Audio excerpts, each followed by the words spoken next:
When was the last time you finished a call and thought that actually moved the account forward? Not that the customer was happy, not that they said everything looks good, but actually moving the account forward. Because here is what I see happening across customer success teams right now. We are busy, like super duper busy. Calendars are overly full. You're double, triple, quadruple booked for meetings, and calls are happening every single week. And yet, renewals still feel stressful, expansions feel super awkward, and value still feels really, really fuzzy. Today, I want to talk to you about why that is happening and how to fix it. It's because most teams are still running check in calls and calling them value. Now, this episode today is all about how to stop doing check in calls and turn every customer conversation into a value call. And it's not going to be by selling and it's not going to be by pushing, but it's actually going to be by structuring a conversation that actually anchors in impact and business impact, to be super clear. So if you want to have calmer renewals, stronger champions, and fewer last minute surprises, then this episode is for you. Hello, everyone. I'm your host, Anika Zubair, and welcome to the Customer Success Pro podcast, your go-to space for real talk, expert advice, and actionable insights in the world of customer success. I'm a CS executive leader, award-winning strategist, CS coach, and customer success fanatic. I help CSMs and CS leaders build the skills and the confidence to become revenue-driving pros and scale world-class CS teams. So whether you're brand new to CS or a seasoned leader, this podcast is here to support your growth. Because customer success isn't a destination, it's a journey. And I'm here to be your guide and navigate every step of your journey. So join me every Wednesday where you'll get fresh CS tips, tricks, and strategies you can actually use. Some weeks I'll share my own insights and best practices from working in CS over the last 13 years. And once a month, I'll bring on expert guests to dive into the most relevant and pressing topics in customer success today. So if you're ready to level up, hit subscribe on Apple Podcasts, Spotify, or wherever you tune in, and let's make your CS journey a little bit easier together.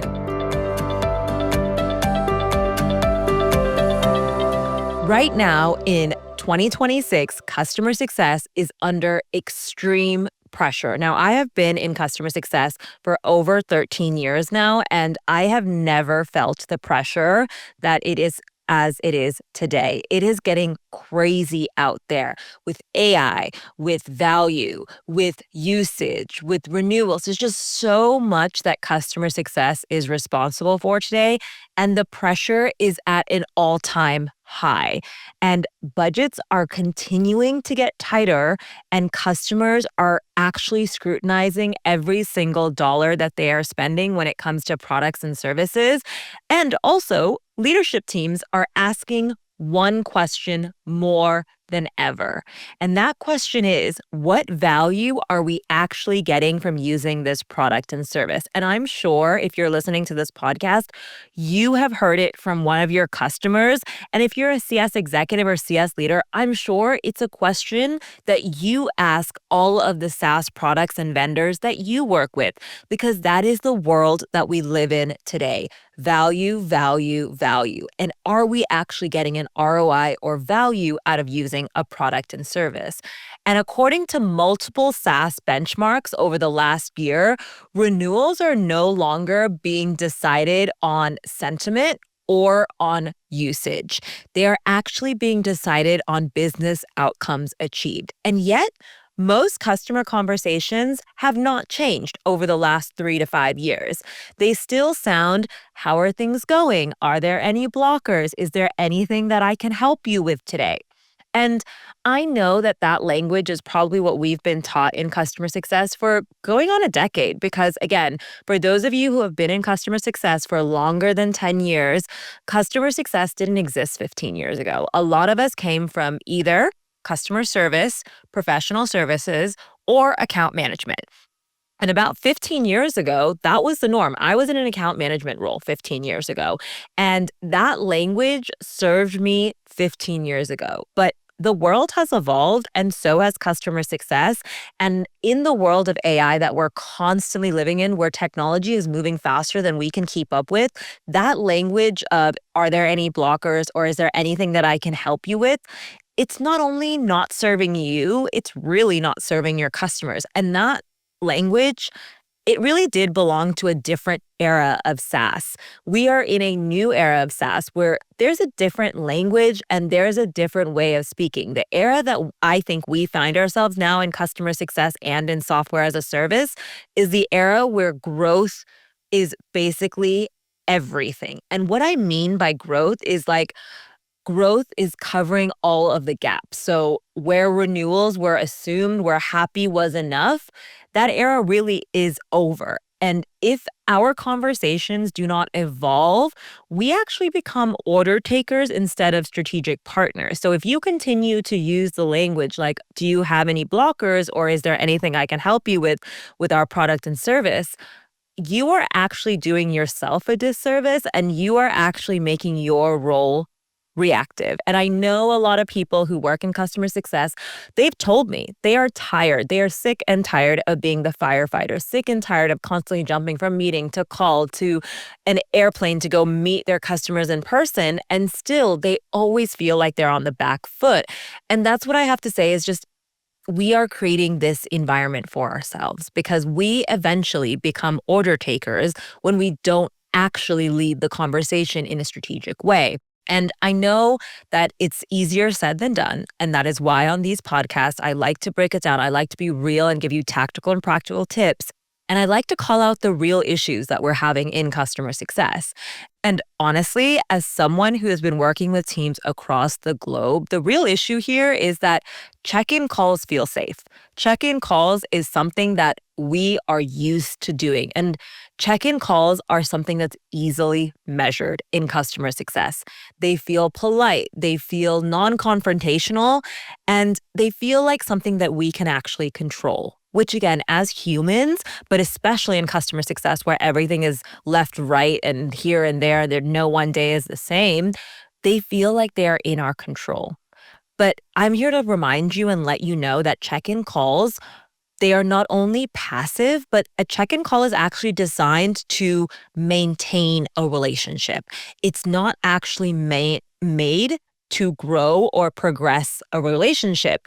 And as I've said in previous episodes this year, but also in last year's episodes as well, customer success is no longer here to maintain the relationship. If you are in a customer success role in 2026 and your job is to maintain, you are in a support role. You are not in a success role because success has evolved. And I think it was about 2 episodes ago, I definitely called this out, where you either need to evolve into the new era and the new definition of customer success, or you're going to be left behind. And I truly believe this new era of customer success is all about value and customer growth. So if you are doing check-in calls, you are really doing yourself a huge disservice because it's not talking about progress or value. It's literally just maintaining a relationship. And if you are doing that, value, I'm just going to let you know, does not progress eventually, by the way. It doesn't happen because you're continuing to do check-in calls. Value that doesn't actually progress and create customer growth, that is just going to disappear. And your customer is going to disappear. And then you're going to be sitting there wondering why your customer actually churned. But the thing is, value doesn't naturally progress. It doesn't naturally happen. It is actually something that we have to work on and something that we have to train ourselves to get better at. Hey, CS Pros, just a quick pause from the episode because I want to talk to you about something, because this is one of the most common patterns I see inside of customer success teams. Too many customer conversations sound like check-ins, sound like status updates, sound like we're talking about features. And it's basically polite chat that feels productive, but these polite chats, they don't actually move the needle forward or move your accounts forward. And then again, when renewals come up, and they come around every single year, everyone is wondering why value feels so hard to prove. This is exactly why I run my workshop from check-in calls to value calls. This workshop helps customer success teams completely rethink how they structure customer conversations. We work through how to lead with outcomes, ask better questions, and turn every customer interaction into a value driven moment, not just something to get through or finish.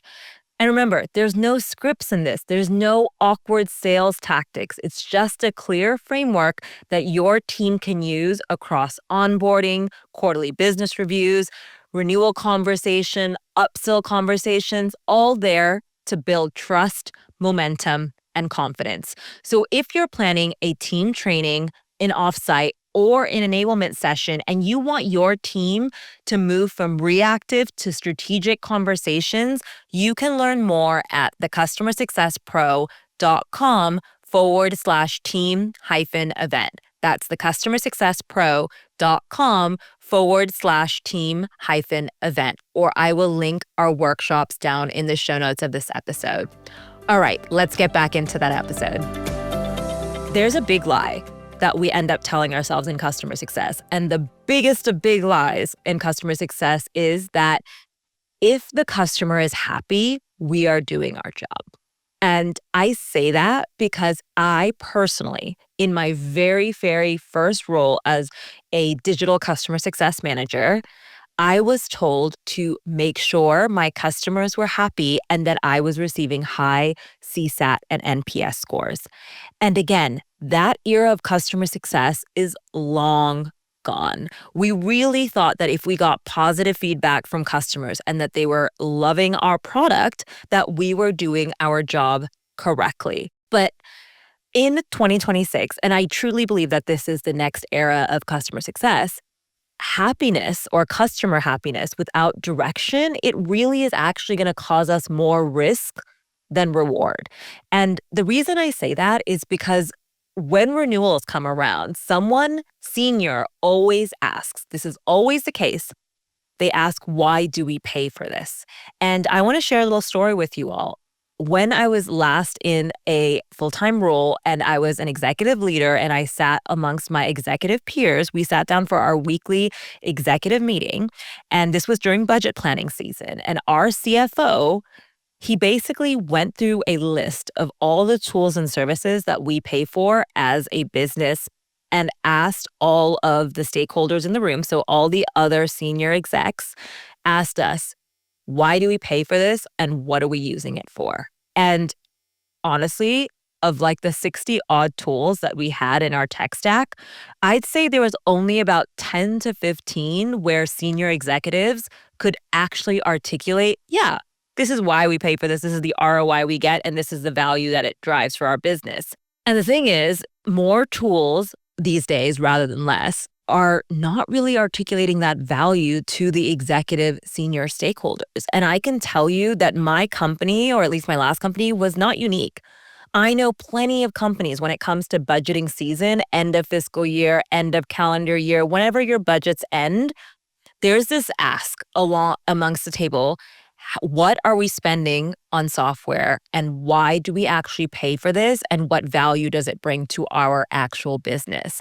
And if someone in that senior executive room cannot answer any one of those questions, it's likely value isn't actually hitting those executives.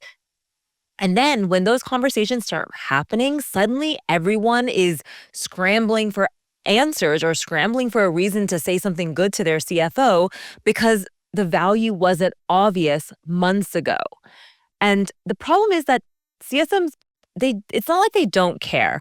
The problem is that no one taught them how to structure value conversations. We were taught how to maintain relationships rather than the structure and the framework on how to grow relationships. I know plenty of leaders and plenty of teams and plenty of C-suites executives have said we have a customer team that's focused on growth. But a lot of times, those teams are the sales teams. But like I said, in this new era of customer success is now being charged with customer growth. And if you're not already owning this part, let me just let you know that in a year from now, or maybe even 2 years from now, you can come back and listen to this podcast, and I can almost guarantee that your role will do one of two things. You will either be part of the growth function or you will be part of the support function. And I truly believe that customer success professionals have the skills, the inside knowledge, and the ability to influence customers to grow. But the thing is, we do need the frameworks and a way to actually structure value calls that lead to executives understanding the value of our product and service. So that is why I'm here. That is why we're breaking it down in today's podcast. And that is what we're going to get into. But before I jump into exactly the framework that works here, I want to call out some things that I personally did wrong when it came to value conversations. And as I was getting into my first leadership roles, this is what I was telling my teams to do. And I saw these mistakes happen within my own work, but also within the teams I ran. And honestly, these mistakes are very common. And the reason I like sharing the mistakes on podcasts is because I hope you realize customer success sometimes feels really, really lonely, especially when you work in customer success leadership. And I just want to share these mistakes and be real and honest with you guys because I want you to know that you're not alone. And these mistakes are common. They're very, very common. And know that you're not the only one making these mistakes. And the reason I share them is so that we can normalize them, so that we can all start to understand that these mistakes are the old ways of working within customer success.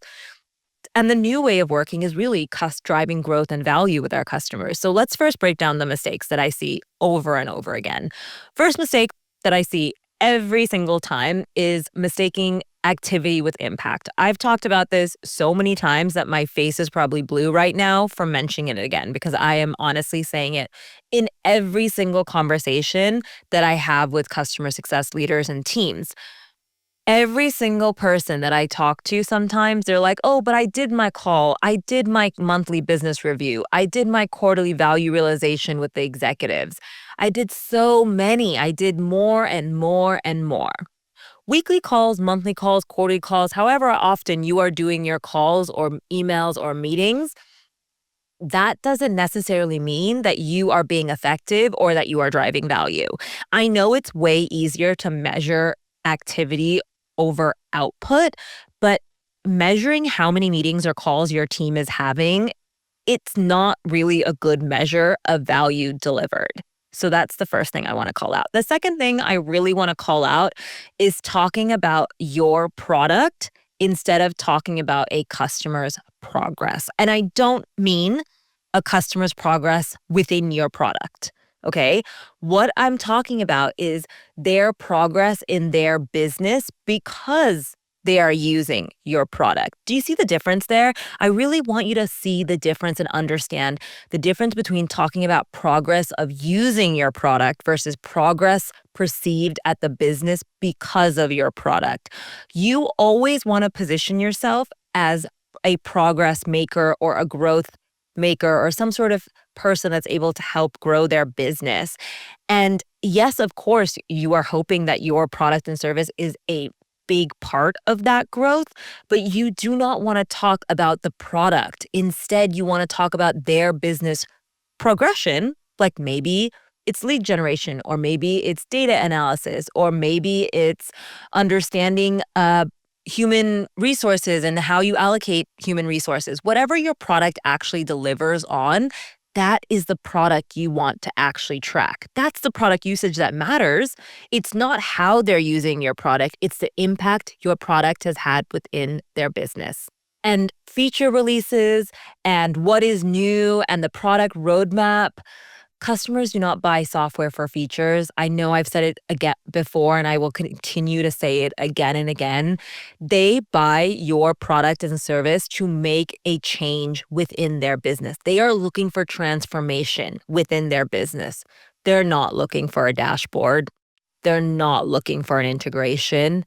They're not even looking for an automation.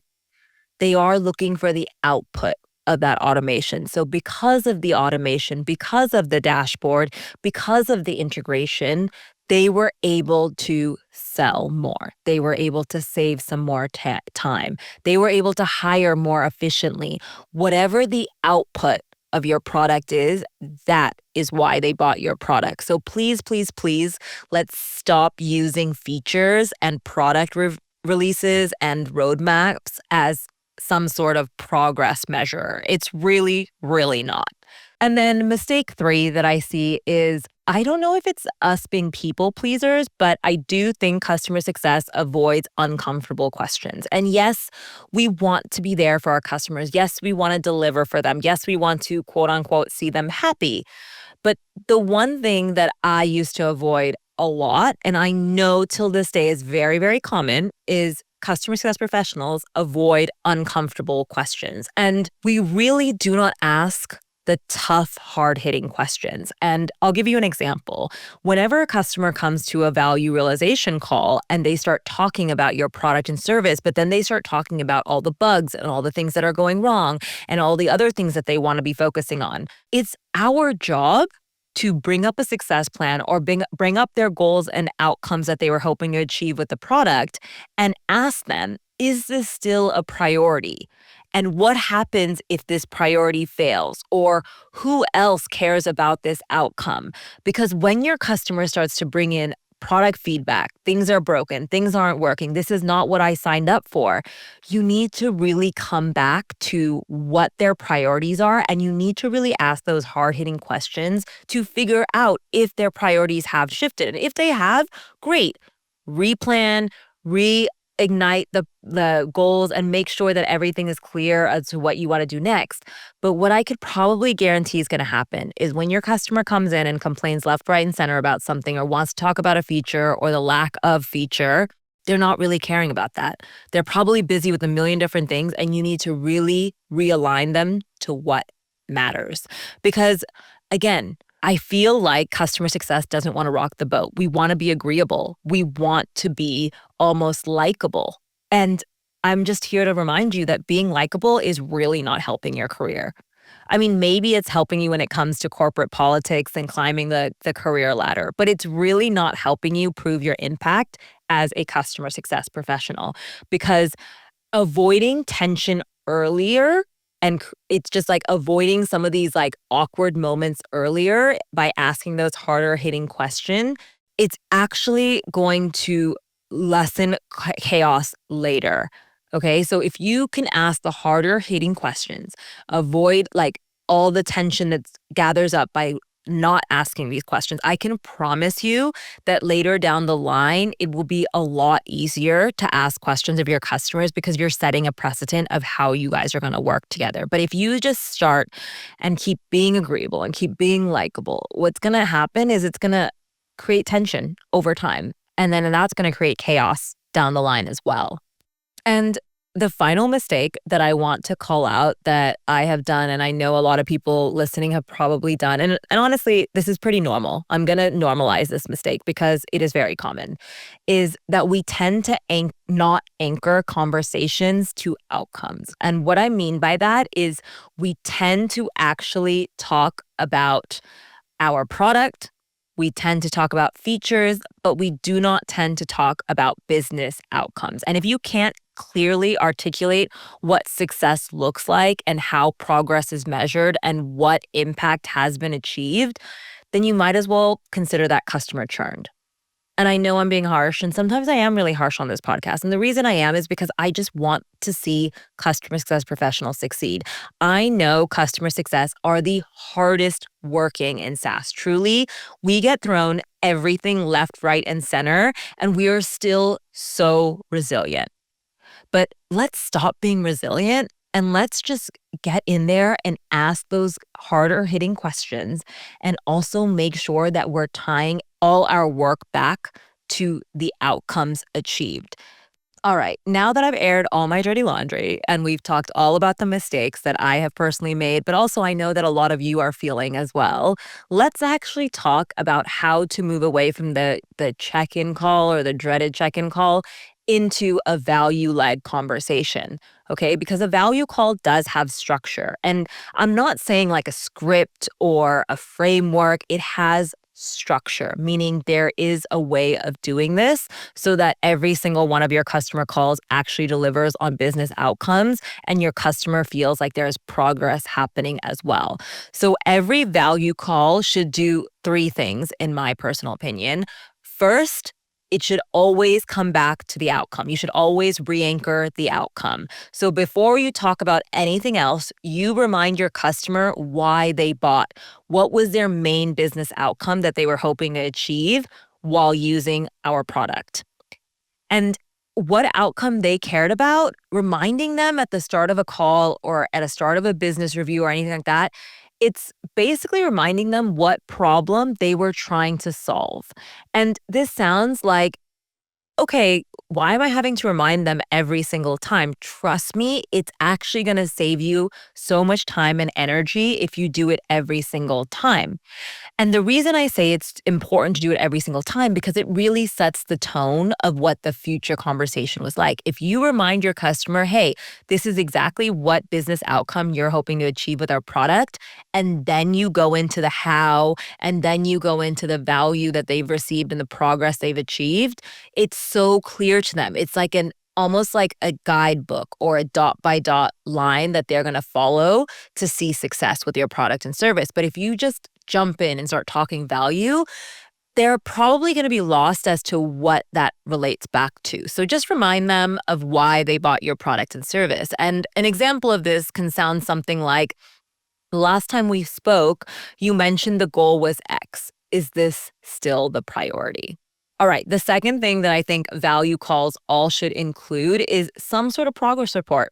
Or unfortunately, if you don't have any progress, a lack of progress. Like this is where most CSMs get really uncomfortable and they almost don't want to show that there's a lack of progress. But calling it out early and often in a value conversation is very powerful because, again, you then become a strategic advisor rather than just someone who's there to listen to them and become almost like a customer therapist.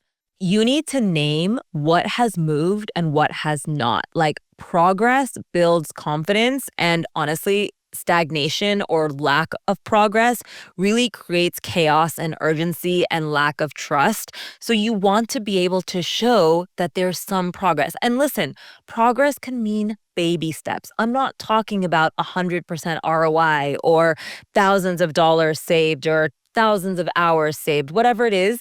You don't have to have these extremes. It's just a baby step forward that you want to be showing in these calls. Now, if you have a huge win, great. That's also super valuable. But you want to make sure that you're clearly articulating that we went from step one to step two in our entire relationship, and this is what we're doing next. That level of progress, that level of clarity that you're able to give your customers, not only will they trust you more and treat you like a true strategic partner, but it will show them that, hey, we've actually done something. We've actually moved the needle forward a bit. And that is what you want to be doing in value calls. So I kind of already called this out, but the third thing that you want to make sure you cover in a value call is a clear next value milestone or next step. Now, progress is really, really important, and you want to be able to show that they're moving forward or there's a pause or stagnation in that progress, but you also want to clearly call out what they have to do next. Again, your customer is a super busy person. It's likely that when they finish a call or finish reading your email, they're not really thinking about ways to optimize or continue to use your product in new ways. You have to be their guide. You have to tell them, hey, this is what we need to do to make your next progress report. And this needs to happen before our next conversation in order to make sure value continues to move forward. And if your call doesn't end with a clear next value step, then again, the conversation basically resets to zero, and you're going to have to start rebuilding value from the ground up again. And this is where customer success professionals get very tired. They're like, but I talked about it. Why aren't they seeing value? It's because you didn't give them the next step of value. You've got to keep the ball rolling and keep next steps really, really clear. And honestly, that next step piece, that's what turns a conversation into momentum.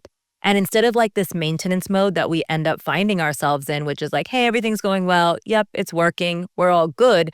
When you have that next step, it creates this momentum of growth and a sense of, hey, we're using more, doing more. And that's what's going to actually lead you to your next upsell. And I won't dive into it in this podcast episode, but that momentum is what creates upsells. But you've got to make sure that there's always a next step that means growth. All right, we have come to the point of the podcast episode where I am going to challenge you with your weekly challenge. I love weekly challenges because, again, I'm very tactical and practical. Everything that's on this podcast is about helping you drive your career forward in customer success and truly be a revenue rock star when it comes to customer success as well.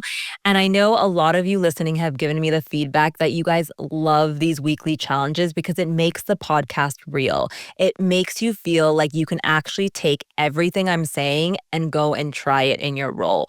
So go ahead and pause this and make sure you come back to it. But here is your weekly challenge for this week. I want you to take one upcoming customer call, just one, and I want you to redesign it as a value call based on the 3 principles that we talked about in this podcast.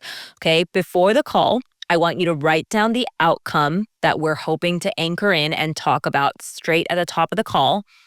And then I want you to basically talk about progress. So what progress have we shown since the last call or since the last business review? And then I also want you to map out what their next value milestone needs to be in order to continue customer growth, okay? Go into the call with that structure in mind. Notice how the energy ends up changing, how the customer engages differently. This is what real value feels like in real time. All right, we covered a lot in today's episode. So let me quickly recap what we actually went over today. So we talked a lot about check-in calls and how check-in calls are only there to maintain a relationship, but they do not protect renewals and they do not actually help you in customer growth. And we also talked about how value calls are anchored in outcomes, progress, and next steps. And the difference here, by the way, it's not confidence. It's honestly structure. And if you want help building these sorts of conversations, this is exactly what I teach inside of my value storytelling handbook. It breaks down how to frame impact, communicate outcomes, and tell clear value stories that customers can repeat internally.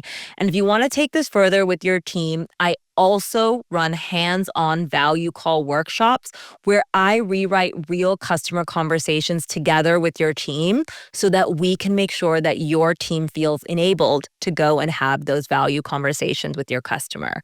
Everything I talked about in this episode is linked down and in the show notes. And I just want to remind you that if this episode resonated with you, please go ahead and follow the show or subscribe to the podcast. And if you know someone else that's struggling with showing value in customer calls, go ahead and share this episode with a fellow CS bestie. And I always, always, always love and appreciate every single person that either leaves a review for the podcast or sends me a message or comments down below about what they thought about this podcast episode. So if you can, just take 2 minutes of your time and do that, I would so appreciate it. And remember, customer success is not about checking in. Please leave that to support. It's about moving value forward. Well, I hope you enjoyed this week's episode, and I can't wait to chat to you next week. I'll catch you then. Thanks for tuning in to the Customer Success Pro podcast. I hope you picked up something valuable to take back to your team. If you enjoyed this episode, it would mean the world to me if you took just 10 seconds to leave a review on Apple or Spotify. It helps more CS pros like yourself discover the show. And creating new episodes takes a lot of work, so leaving a nice review keeps me motivated to keep creating. And don't forget to hit subscribe on Apple, Spotify, YouTube, or wherever you listen to podcast episodes. I drop a new episode every Wednesday packed with practical tips. And if you've got a topic you'd love for me to cover or want to be a guest on my show, send me a message. All the details are in the show notes. I'd love to hear from you. And hey, if this episode helped you, share it with a fellow CSM or CS leader. Remember, sharing is caring. Cheers to your CS journey, and I'll catch you next week for our next episode.